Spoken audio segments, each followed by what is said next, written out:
ಕನ್ನಡಿಗರ ವಿರೋಧ ಕಟ್ಟಿಕೊಂಡು ತಗ್ ಲೈಫ್ ಚಿತ್ರವನ್ನ ರಿಲೀಸ್ ಮಾಡ್ತೀನಿ ಎಂದು ಹೊರಟಿದ್ದ ಕಮಲ್ ಹಾಸನ್ಗೆ ತೀವ್ರ ಮುಖಭಂಗವಾಗಿದೆ. ತಮಿಳಿನಿಂದಲೇ ಕನ್ನಡ ಹುಟ್ಟಿದ್ದು ಎಂದು ಮಾತನಾಡುವ ಮೂಲಕ ನಮ್ಮ ರಾಜ್ಯದವರ ವಿರೋಧ ಕಟ್ಟಿಕೊಂಡ್ರು. ಜೊತೆಗೆ ಕ್ಷಮೆ ಕೂಡ ಕೇಳಲಿಲ್ಲ. ಈಗ ಕಮಲ್ ಸಿನಿಮಾದ ಹಣೆ ಬರಹವನ್ನ ತಮಿಳಿಗರು ಬರೆದಿದ್ದಾರೆ.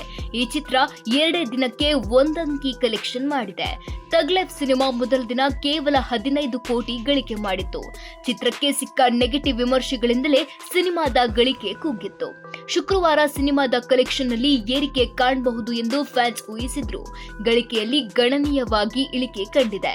ಈ ಚಿತ್ರ 2ನೇ ದಿನ ಕೇವಲ 8 ಕೋಟಿ ರೂಪಾಯಿ ಅಷ್ಟೇ ಗಳಿಸಲು ಸಾಧ್ಯವಾಗಿದೆ. ಈ ಮೂಲಕ ಚಿತ್ರದ ಗಳಿಕೆ 2 ದಿನಕ್ಕೆ 23 ಕೋಟಿ ರೂಪಾಯಿ ಆಗಿದೆ. ತಗ್ ಲೈಫ್ ಸಿನಿಮಾದ ಗಳಿಕೆಗೆ ಹೊಡೆತ ಬೀಳಲು ಕರ್ನಾಟಕದಲ್ಲಿ ಸಿನಿಮಾ ರಿಲೀಸ್ ಆಗದೆ ಇರೋದು ಕೂಡ ಒಂದು ಪ್ರಮುಖ ಕಾರಣ. ಸಾಮಾನ್ಯವಾಗಿ ತಮಿಳು ಸಿನಿಮಾಗಳು ಕರ್ನಾಟಕದಲ್ಲಿ, ಅದರಲ್ಲೂ ಬೆಂಗಳೂರಿನಲ್ಲಿ ಉತ್ತಮ ಪ್ರದರ್ಶನ ಕಾಣುತ್ತವೆ. ಆದರೆ ಕಮಲ್ ಚಿತ್ರ ಕರ್ನಾಟಕದಲ್ಲಿ ರಿಲೀಸ್ ಆಗಿಲ್ಲ. ಆದ್ರಿಂದ ಕಲೆಕ್ಷನ್ ತಗ್ಗಿದೆ.